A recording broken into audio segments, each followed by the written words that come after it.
సూర్యాపేట జిల్లా మట్టంపల్లి మండలం కొత్త తాండాలో సీఎస్ఆర్ నిధుల నుంచి 25 లక్షల వ్యయంతో నిర్మించిన గ్రామ పంచాయతీ కార్యాలయ భవనాన్ని మరియు 13 లక్షల వ్యయంతో నిర్మించిన అంగన్వాడీ కేంద్రాన్ని మంత్రి ఉత్తమ్ కుమార్ రెడ్డి ప్రారంభించారు. అనంతరం ఉత్తమ్ కుమార్ రెడ్డి మాట్లాడుతూ బీఆర్ఎస్ ప్రభుత్వం సర్పంచ్ మరియు ఎంపీటీసీ జడ్పీటీసీల హక్కులను హరించిందని, sarpanch, MPTC, ZPTC, municipal chairman మరియు కౌన్సిలర్లకు నిధులు ఇవ్వకుండా వారిని ఆత్మహత్యలు చేసుకునే పరిస్థితి తీసుకొచ్చిందని మండిపడ్డారు.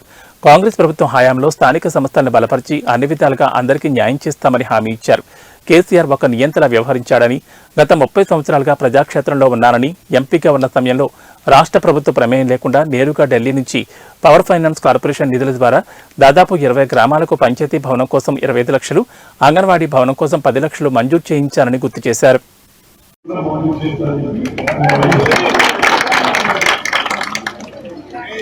ఈ మధ్య మీరు చూసిండొచ్చు,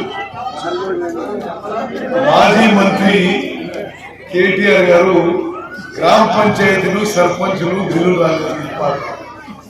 ఎంత విచిత్రంగా విధులం ఉందంటే 10 ఏళ్ల పాటు ఈ రాష్ట్రంలో స్థానిక సంస్థలు నిర్వీర్యం చేసి, అసలు స్థానిక సంస్థలకి ఎంపీ కూడా నాయకులు తెలుసు, జడ్పీటీసీ వాళ్ళు తెలుసు, నిధులు ఇవ్వకుండా వాళ్ళ ఫండ్స్ పూర్తిగా లాక్కుని మున్సిపాలిటీలని, మండల పరిషత్ని, జిల్లా పరిషత్ని, లోకల్ బాడీస్ అన్నింటినీ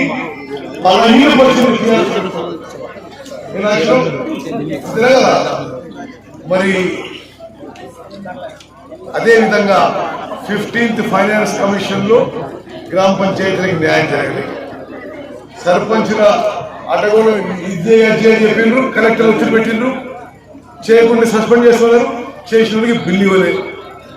అసలు సర్పంచులు ఆత్మహత్య చేసుకుని పోయే ప్రభుత్వంలో, ఇది వాస్తవం, మీరు చెక్ చేసుకోండి. సర్పంచులు పాపం దివాలా తీసి రోజు వరకు పనిచేస్తూ వచ్చింది. ట్రాక్టర్లు వద్దు, మా వల్ల కాదు అంటే లేదు ట్రాక్టర్లు తీసుకోవాలి. ట్రాక్టర్లు మరి ఆనాటి ఎమ్మెల్యేలకి కమిషన్ కాబట్టి ఈ బ్రాండ్ ఈ దుకాణం నుంచి తీసుకోవాలి. మరి ఆ విధంగా సర్పంచుల్ని అనేక విధంగా ఇబ్బంది పెట్టింది గత ప్రభుత్వం. ఈరోజు మేము మాటిస్తున్నా, ఈనాటి కాంగ్రెస్ ప్రభుత్వం స్థానిక సంస్థలని బలపరచడానికి సరిపోను నిధులు ఇవ్వడానికి మేము కట్టుబడి ఉందని చెప్పుకోవడానికి మనం చేస్తున్నాం. పరిపాలనా సిస్టమ్ కాంగ్రెస్ ప్రభుత్వంలో ఎప్పుడైనా కొంత వికేంద్రీకరణ ఉంటుంది. గతంలో ఏకఛత్రాధిపత్యం, 1 మ్యాన్ షో ఉంటుండే, 1 ఫ్యామిలీ ఉంటుండే. కాంగ్రెస్ పార్టీలో లోకల్ బాడీస్ ని బలపరిచి అడ్మినిస్ట్రేషన్ గ్రాస్ రూట్స్ వరకు కూడా బలపరిచే విధంగా మేము కృషి చేస్తామని చెప్పి మనం చేస్తూ, గతంలో ప్రభుత్వాలు, గతంలో ఉన్న ప్రభుత్వం లోకల్ బాడీస్ ని, గ్రామ పంచాయతీని, మండల పరిషత్ని, జిల్లా పరిషత్ని, మున్సిపాలిటీని బలహీనపరిచిన విషయం కూడా నేను గుర్తు చేసి, మిత్రులారా, హుజూర్ నగర్ లో గతంలో ఉన్నవాడు పోయి అదొక క్రీడా కళగా మర్చిపోవాలి. గతంలో మరి జరిగిన విషయాల్లో మట్టంపల్లి మండలం ఏం జరిగిందంటే భూ కబ్జాలంట, మరి రకరకాల అక్రమాలు, పోలీస్ స్టేషన్ లో ఇబ్బంది పెట్టడం, అటువంటివి ఏమీ ఇప్పుడు ఉండవు. మీరు రాష్ట్ర వ్యాప్తంగా నుండి అసలు ప్రజలందరూ కూడా రాజకీయాలకు సంబంధం లేని కూడా చాలా హ్యాపీగా, చాలా సంతోషంగా ఉన్నారు. అసలు ఏదో ఒత్తిడి నుంచి బయటకు వచ్చినట్టు పూర్తిగా స్వేచ్ఛతో, స్వాతంత్రంతో హ్యాపీగా ఉన్నారు.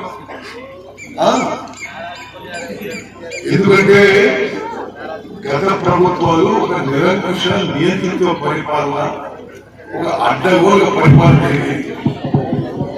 మరి మాటికి పోలీస్ స్టేషన్ దుర్వినియోగం చేసి సామాన్లు ఇబ్బంది పెట్టేవారు. అదేవిధంగా ఒక టైప్ ఆఫ్ దాదాగిరి, ఒక ఒట్టెందుకు ఇప్పుడు పూర్తిగా అందరూ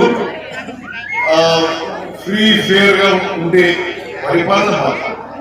నేను చెప్తున్నా, నేను కౌంటింగ్ అయిపోయాక హైదరాబాద్ వీధులు వస్తే మీరు ఆశ్చర్యపోతారు.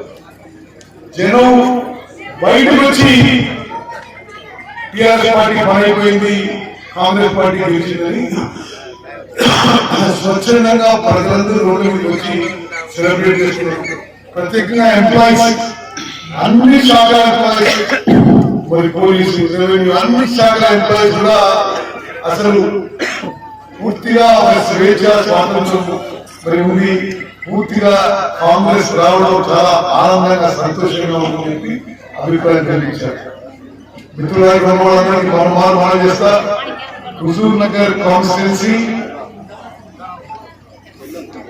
అభివృద్ధి విషయంలో మరింత ఫోకస్ చేసి ఎవరికి ఏ ఇబ్బందులున్నా, ఏ సమస్యలున్నా, ఏ కష్టాలున్నా మీ ఉత్తమం మీ అమౌంట్ అని చెప్పి నేను మీకు మాటిస్తూ